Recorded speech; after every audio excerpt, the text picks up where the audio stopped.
Deus o exaltou, agora vamos para a Bíblia, de uma forma poderosa. Deus o exaltou de uma forma sobrenatural. É isso que o texto está dizendo. E ele continua dizendo, e lhe deu um nome de quebra, hein? Isso aqui é bônus, tá? De quebra. Lhe deu um nome que está acima de todo nome. Olha aí. Diga comigo, o nome de Jesus tem poder. Quando você vai expulsar um demônio, você faz isso em nome de Jesus. Quando você vai curar um doente, você faz isso em nome de Jesus. Quando você vai pedir algo a Deus, você faz isso em nome de Jesus. Sabe por quê? Está escrito aqui, ó, para que ao nome de Jesus se dobre todo o joelho, nos céus, na terra e debaixo da terra. Olha aí, ó, todo mundo está sendo alcançado, gente. No céu, imagina o céu, com miríades e miríades de anjos, arcanjos, né, querubins, todos eles se curvando ao nome de Jesus. Quando Deus diz assim, Jesus, todo joelho se dobra no céu. Na terra, onde estão os seres humanos, quem é ser humano aí da glória a Deus? Então aqui todo joelho vai se dobrar. E debaixo da terra o que tem lá? O inferno, o Hades. Está entendendo? Até o inferno vai ter que se dobrar ao nome de Jesus. Você está entendendo? Olha a honra que ele recebe do Pai, simplesmente porque humildemente obedeceu. Veja, então a gente não precisa fazer esforço para obedecer. É só a gente obedecer, deixa ele guiar, deixa ele conduzir, vai no descanso dele, descansa nele. Ele disse, venham a mim, vocês que estão cansados. Por quê? Porque eu vou dar alívio para vocês. É para isso que ele quer que a gente o siga, é para isso que ele quer que a gente o obedeça. Ele não quer que a gente o obedeça para a gente fazer esforço nenhum.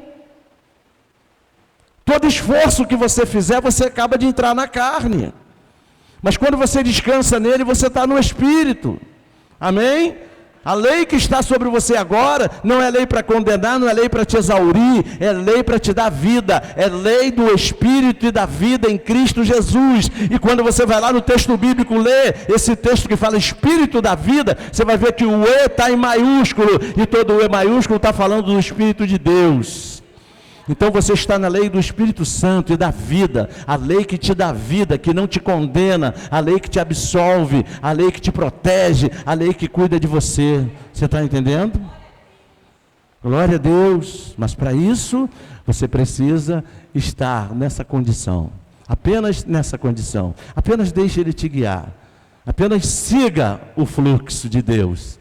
Pega a onda espiritual, que todas as coisas vão estar sendo muito bem cuidadas e você vai estar tendo uma vida muito abençoada. O resultado disso se chama salvação.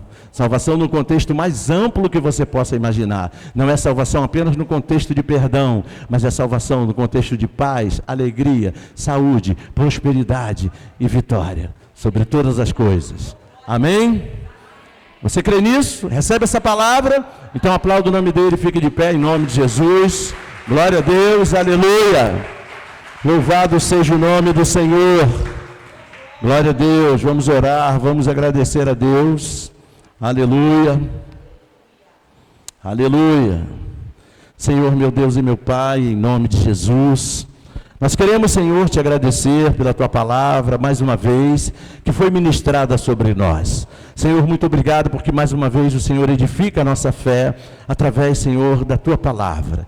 Então, Senhor, em nome de Jesus, que teu Santo Espírito possa ratificar em nossos corações tudo aquilo que ouvimos, ó Pai, nos ajudando, Senhor, a te seguir, nos ajudando, Senhor, a deixar o Senhor ser o Senhor da nossa vida, Senhor, nos ajudando, meu Deus, a ter o teu ponto de vista, ter os teus pensamentos, pensar como o Senhor pensa, Pai, assumir, meu Deus, essa postura de não nos amoldarmos aos pensamentos e às ações do mundo, mas nos amoldarmos à crença firme e forte de que o Senhor é o nosso mentor, de que o Senhor é o cabeça da nossa vida, a cabeça do nosso corpo, que nos conduz em triunfo. Meu Deus, muito obrigado. Joga por terra toda dificuldade, todo problema, todo sofrimento, toda doença, tudo aquilo que tem incomodado os meus irmãos nesta noite. Joga por terra em nome de Jesus e nos ajude a nos apossarmos daquilo que o Senhor já conquistou para contra nós. Porque quando o Senhor disse, eu venci o mundo, o Senhor estava dizendo, eu venci o mundo com todas as suas dores, com todos os seus sofrimentos, com todos os seus problemas. E se o Senhor venceu, nós também vencemos, porque a tua vitória é a nossa vitória.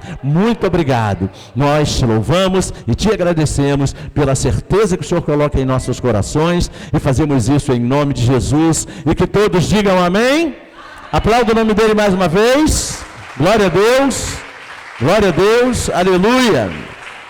Agora, Senhor, nos leve em paz, guardados por tua mão poderosa, nos livrando dos perigos do caminho, e que em nossos lares tudo esteja debaixo de tua santa e gloriosa paz. Que o grande amor do nosso Deus e Pai, a graça salvadora de Jesus Cristo e a alegria e a comunhão do Santo Espírito esteja sobre nós, não apenas hoje, mas para todo sempre. Que a Igreja de Cristo diga amém. Um restante de semana abençoada, vá em paz, e que Ele te abençoe rica e abundantemente. Até domingo, se assim o Senhor nos permitir. Vá em paz, aplauda Ele mais uma vez. Glória a Deus.